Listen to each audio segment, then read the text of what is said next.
Good morning students, welcome to my YouTube channel. हम issue of shares कर रहे थे। इशू ऑफ शेयर्स में हमने ओवर सब्सक्रिप्शन लास्ट वीडियो में स्टार्ट कर दिया था, जिसमें ओवर सब्सक्रिप्शन के दो मेथड रिजेक्शन और प्रोरेटा मैंने आपको करा दिया था। आज हम नेक्स्ट मेथड कर रहे हैं, combination of both pro rata and rejection.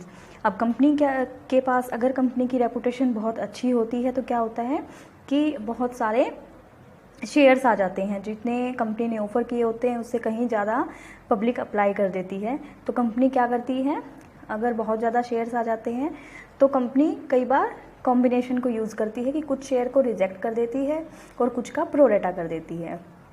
तो जब रिजेक्शन और प्रोरेटा दोनों केस हो तो हम क्वेश्चन को कैसे करेंगे, एक एग्जाम्पल मैंने लिया है, एग्जाम्पल के थ्रू समझते हैं। A company limited invited application for 1 lakh share, 1 lakh shares के लिए इनवाइट किया है at the rate 10 each. Public applied for 1,40,000 shares. 1,40,000 के लिए हमारे पास एप्लीकेशन आ गई है। Company decided to reject 30,000 shares. अब कंपनी ने क्या डिसाइड किया है कि 30,000 को तो बिल्कुल रिजेक्ट कर देना है and allot full shares to the applicant of 50,000 shares. जिन्होंने 50,000 के लिए अप्लाई किया है उनको अलॉट कर दें हम 50, यानी कि पूरे अलॉट कर दें and allot 50,000 shares to the applicant of 60,000 shares. जिन्होंने 60,000 के लिए अप्लाई किया है उनको हम 50 अलॉट कर दें। और पेमेंट जो मंगवाई थी कंपनी ने वो इस तरह से दी कि 3 rupees on application, 2 rupees on allotment and 5 rupees on first and final call. अब इसको सोल्व कैसे करेंगे, तो इसके लिए स्टूडेंट्स आपको वर्किंग नोट बनाना पड़ेगा, जिसमें आपको 2 टेबल बनानी पड़ेंगी। एक टेबल बनेगी आपकी जिसमें हम निकालेंगे अप्लाइड और अलॉटेड, कितने शेयर कंपनी ने अलॉट किए हैं कितने एप्लीकेंट को। तो फर्स्ट 30,000 शेयर्स को कंपनी ने क्या दिया है, कुछ भी नहीं दिया, 0 शेयर्स दिए हैं उनको। नेक्स्ट 50,000 शेयर्स को 50,000 दिए हैं और उसके बाद जो 60,000 थे उनको भी 50,000 दिए हैं। तो ये अप्लाइड और अलॉटेड हमें कई बार क्वेश्चन के अंदर दिए होते हैं और कई बार नहीं दिए होते हैं। अगर नहीं दिए हैं तो हम इस तरह से निकाल लेंगे। ये अलॉटेड हमारा जो क्वेश्चन है वो 1 लाख शेयर से होगा जो अलॉटेड है, लेकिन जो फर्स्ट एंट्री है जिसमें हमें 1,40,000 पे मिला है पैसा, उसको हम 140 से करेंगे। अब इस क्वेश्चन को आगे हम, क्योंकि हमें 40,000 शेयर्स के हिसाब से एक्सेस पैसा मिल गया है, तो उसको हम आगे एडजस्ट कैसे करेंगे, तो उसके लिए स्टूडेंट्स एक और टेबल आपको बनानी पड़ेगी। इस टेबल के बनाने के बाद जो कैलकुलेशन है वो बहुत ही इजी हो जाएगी और आप फटाफट क्वेश्चन कर पाएंगे। देखिए,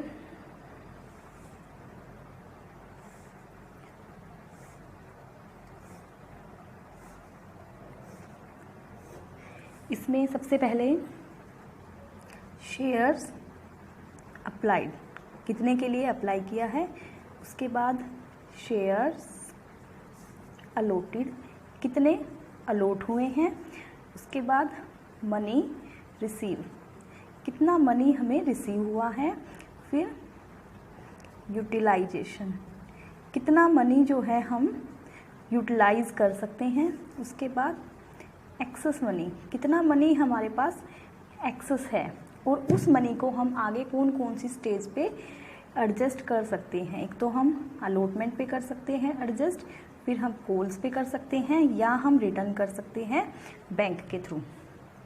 तो ये हमारी टेबल बनेगी। अब इस क्वेश्चन के अकॉर्डिंग हम टेबल के अंदर डालते हैं। सबसे पहले 30,000 शेयर्स को कुछ भी नहीं मिला है तो हम यहाँ डाल देंगे 30,000 शेयर्स अप्लाई किए हैं लेकिन अलॉट उनको कुछ नहीं हुआ है। उन पे हमें मनी कितना मिला होगा, हमारी एप्लीकेशन जो अमाउंट है वो है 3 रुपीज़ की, तो 3 रुपीज़ के हिसाब से 30,000 शेयर पे 90,000 हमें रिसीव होंगे। इसमें से हम यूटिलाइज कुछ भी नहीं कर रहे, क्योंकि यूटिलाइज हम तब करेंगे जब इनको कुछ अलॉट करेंगे। हमने कुछ अलॉट ही नहीं किया तो कुछ यूटिलाइज नहीं करेंगे। इनको हमने क्या करना है, रिटर्न करना है। तो रिटर्न हम कैसे करेंगे, बैंक के थ्रू करेंगे। तो 90,000 यहाँ हम बैंक में डाल देंगे। उसके बाद नेक्स्ट 50,000 शेयर्स को हमने अलॉट कर दिए, कितने, 50,000 शेयर्स। तो 50,000 शेयर्स को हमने 50 अलॉट कर दिए। अब 50,000 शेयर्स पे हमें मनी कितना मिला होगा, 1,50,000। यूटिलाइज हम कितना करेंगे, पूरा 1,50,000 ही करेंगे, क्योंकि 50 को 50 दिए हैं, कोई एक्सेस मनी नहीं बचेगा, ना कहीं एडजस्ट होगा। उसके बाद नेक्स्ट कैटेगरी है हमारी 60,000 शेयर्स की, जिसको हमने 50,000 शेयर्स अलॉट किए हैं। 60,000 शेयर्स पे हमें पैसा मिला होगा 1,80,000, इसमें से हम एडजस्ट कितना करेंगे, जितना हमने इनको अलॉट किया है, तो 50 × 3 150। एक्सेस मनी कितना हो गया हमारे पास 30,000। अब इस 30,000 को हम एडजस्ट करेंगे, इस पैसे को हम रिटर्न नहीं कर रहे, कंपनी चाह रही है कि इस पैसे को हम नेक्स्ट स्टेज पे एडजस्ट कर ले, मतलब इस एक्सेस पैसे को हम एडवांस मान लेते हैं और इन 50,000 शेयर से हम अलॉटमेंट पे 30,000 अमाउंट जो है वो नहीं मंगवाएंगे, उसको हम यहीं एडजस्ट कर रहे हैं, 30,000 हम यहाँ एडजस्ट कर देंगे। और इसके लिए आपको देखना पड़ेगा अलॉटमेंट हमारी इन 50,000 शेयर्स पे कितने की बन रही है। तो 50,000 शेयर्स अलॉटमेंट की अमाउंट है 2 रुपीज़, तो 1 लाख ड्यू होगा इनका, तो 1 लाख में से इनके 30,000 हम एडवांस मान लेते हैं और बाकी इनसे अलॉटमेंट के टाइम पे कॉल कर लेंगे। अब टेबल का टोटल कर लेते हैं, तो देखिए 1,40,000 जो हमें नंबर ऑफ शेयर रिसीव हुए थे, 1 लाख हमने ऑफर किए थे, अमाउंट हमें रिसीव हो गई 4,20,000, इसमें से हम एडजस्ट कर लेंगे, यूटिलाइज कर लेंगे 3,30,000 हमारे पास हमने एक्सेस मनी को यूटिलाइज कर दिया ऑन एप्लीकेशन, और 90,000 जो है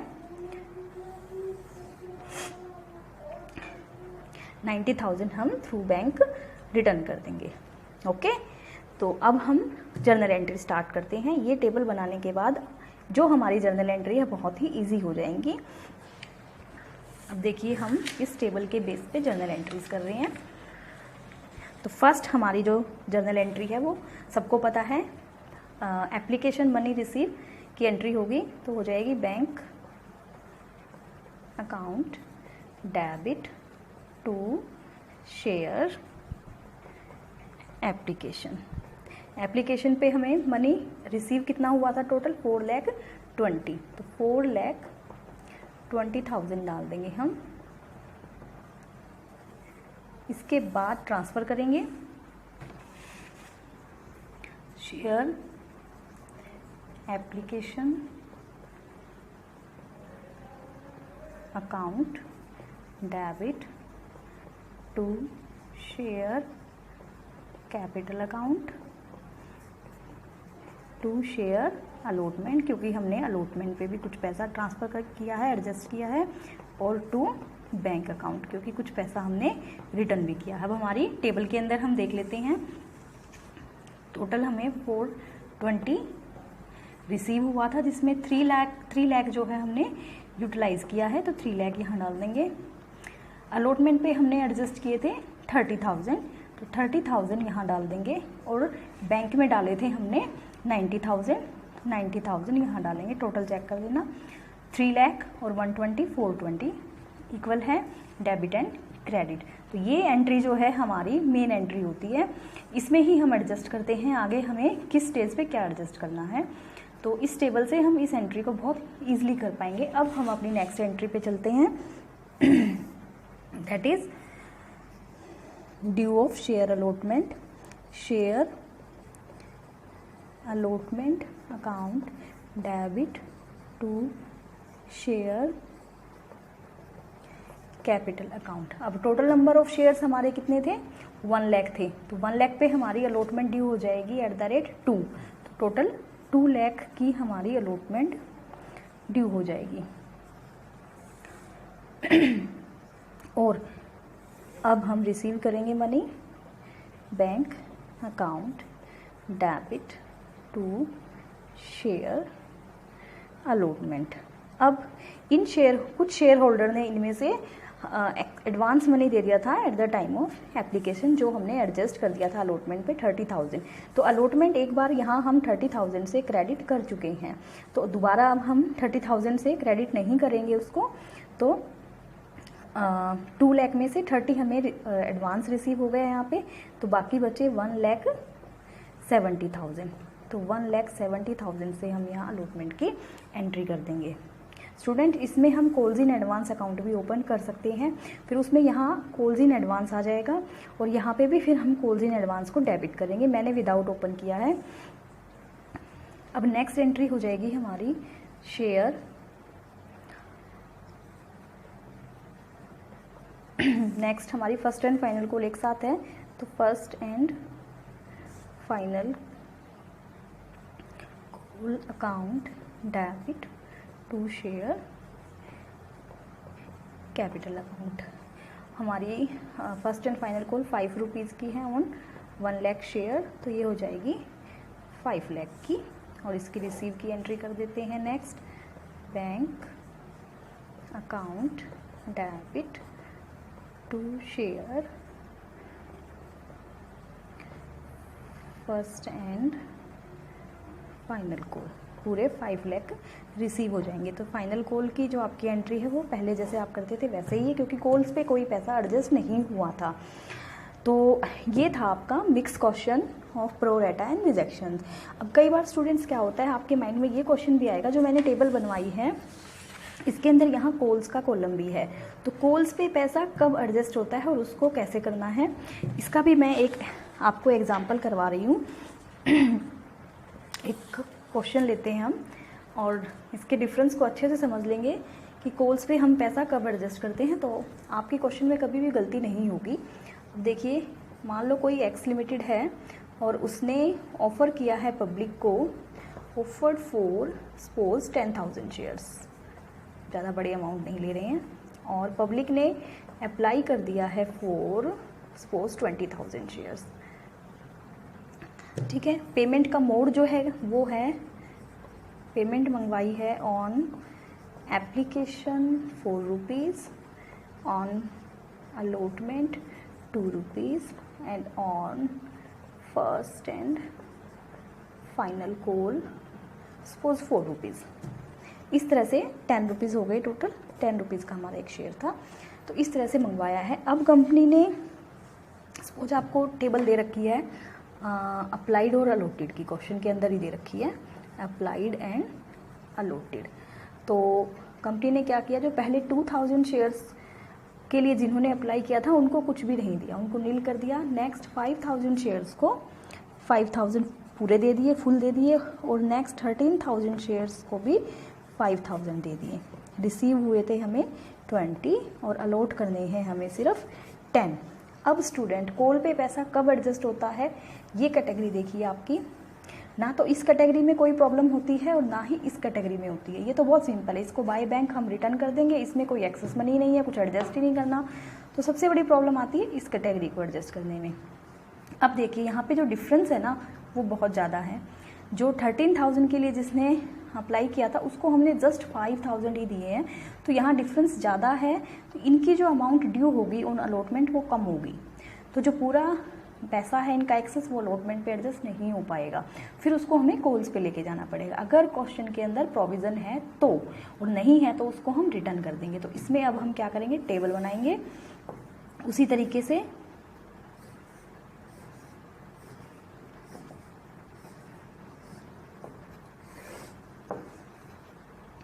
shares applied, allotted,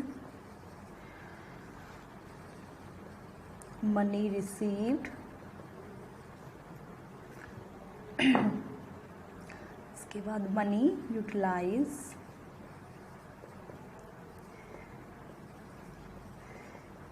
access money, then adjust करेंगे हम अलॉटमेंट पे, कॉल्स पे और रिटर्न कर देंगे। तो फर्स्ट कैटेगरी थी हमारी 2000 शेयर्स जिनको हमने कुछ भी अलॉट नहीं किया, तो अलॉटेड नील और मनी रिसीव हो जाएगा उनका @4 की है हमारी एप्लीकेशन, तो 8000 रिसीव हो जाएगा। और हमने क्योंकि इनको कुछ अलॉट ही नहीं किया तो सारा पैसा हमें रिटर्न करना पड़ेगा। अब नेक्स्ट कैटेगरी है हमारी 5000 शेयर्स की जिनको हमने अलॉट भी 5 करे हैं, 5 के हिसाब से 5 और 20,000 हमें रिसीव होंगे और 20 ही इनका हम यूटिलाइज कर लेंगे, इनका कुछ भी एक्सेस हमारे पास नहीं है। नेक्स्ट कैटेगरी थी जिसमें 13,000 शेयर्स के लिए अप्लाई किया था और इनको जस्ट 5,000 ही दिए हैं हमने, तो मनी रिसीव हुआ होगा इनका यहाँ पे 13 4 जा 52,000, लेकिन एडजस्ट हम कर पाएंगे सिर्फ 5 4 जा 20,000। सिर्फ जितना अलॉट हुआ है उतना ही हमें एडजस्ट करना है। अब एक्सेस मनी हो गया इनका हमारे पास 32,000।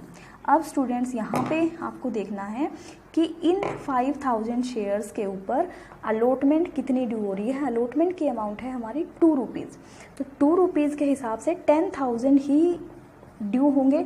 अब 10,000 ही ड्यू हो रहे तो हम 30,000 कैसे एडजस्ट कर सकते हैं, नहीं कर पाएंगे, सिर्फ 10,000 ही एडजस्ट करेंगे। अब हम अपने क्वेश्चन को केयरफुली रीड करेंगे कि क्वेश्चन ने कुछ कहा है या नहीं कहा है आगे एडजस्ट करने के लिए। मैंने अभी यहाँ पे कुछ भी मेंशन नहीं किया था, तो इसका मतलब क्वेश्चन कॉल्स पे एडजस्ट करने के लिए आपको कुछ भी नहीं कह रही है, तो बाकी के 22,000 जो है वो हमें बैंक में डालने पड़ेंगे।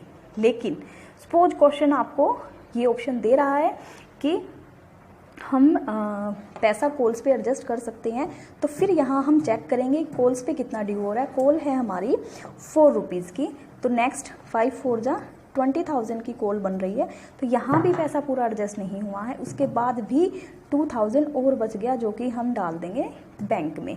इस तरह से हम आगे एडजस्ट करेंगे कॉल्स के ऊपर पैसे को। तो समझ में आ गया आपको, कॉल्स पे एडजस्ट जब होता है जब डिफरेंस जो है यहाँ कम होता है, यहाँ अलॉटमेंट की मनी भी कम है, तो पैसा कॉल्स पे एडजस्ट हो सकता है, और वो हमारे क्वेश्चन के अंदर हमें गिवन होगा तभी होगा। तो 20,000 हमें रिसीव हुए थे, 10,000 हमने अलॉट किए थे, अमाउंट हमें रिसीव हुआ होगा 80,000 और यूटिलाइज़ कर लेंगे जिसमें से हम 40,000, एक्सेस था 32,000 जिसमें से 10 हमने एडजस्ट कर दिया ऑन अलॉटमेंट, 20 कर दिया ऑन कॉल्स, और 2 और 8 10,000 चला गया हमारा बैंक के अंदर। अब इसकी जनरल एंट्री हम करते हैं।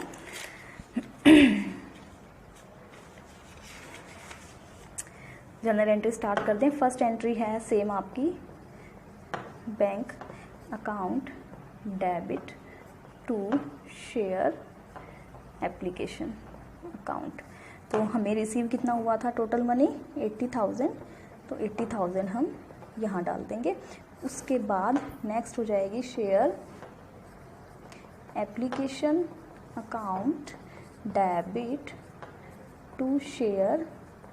मैं थोड़ा शॉर्ट में लिख रही हूँ क्योंकि वीडियो लंबी बन जाएगी, इसलिए यहाँ पे हम एडजस्ट किया था हमने on allotment to share calls in advance and to bank account. अब देखिए 80,000 हमारे पास टोटल मनी था जिसमें से 40,000 हमने यूटिलाइज कर लिया ऑन कैपिटल। उसके बाद हमने 10,000 को एडजस्ट कर दिया था ऑन अलॉटमेंट, 20,000 को हमने एडजस्ट कर दिया था ऑन कॉल्स, और 10,000 हमने रिटर्न कर दिए थे। 40 और 10 50 और 20 70 और 10 80 पूरा पैसा हमारा एडजस्ट हो गया है।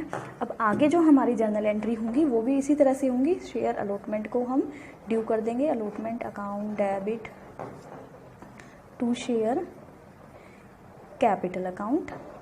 अलॉटमेंट हमारी ड्यू हो जाएगी उन 10,000 शेयर्स 2 रुपीज़ ईच 20,000 की। अब 20,000 में से हम एडजस्ट कर चुके हैं यहाँ पे अलॉटमेंट का 10,000, तो हमें रिसीव हो जाएगा bank account debit to share allotment account. सिर्फ हमें अब 10,000 ही रिसीव होगा क्योंकि 10,000 हम यहाँ एडजस्ट कर चुके हैं। अब नेक्स्ट हमारी जो जर्नल एंट्री हो जाएगी share first and final call account debit. First और फाइनल कॉल हमारी ड्यू हो जाएगी @4 ऑन 10,000 शेयर्स। 10,000 शेयर्स पे 4 रुपीज़ के हिसाब से 40,000 की ड्यू हो जाएगी टू शेयर कैपिटल अकाउंट 40,000।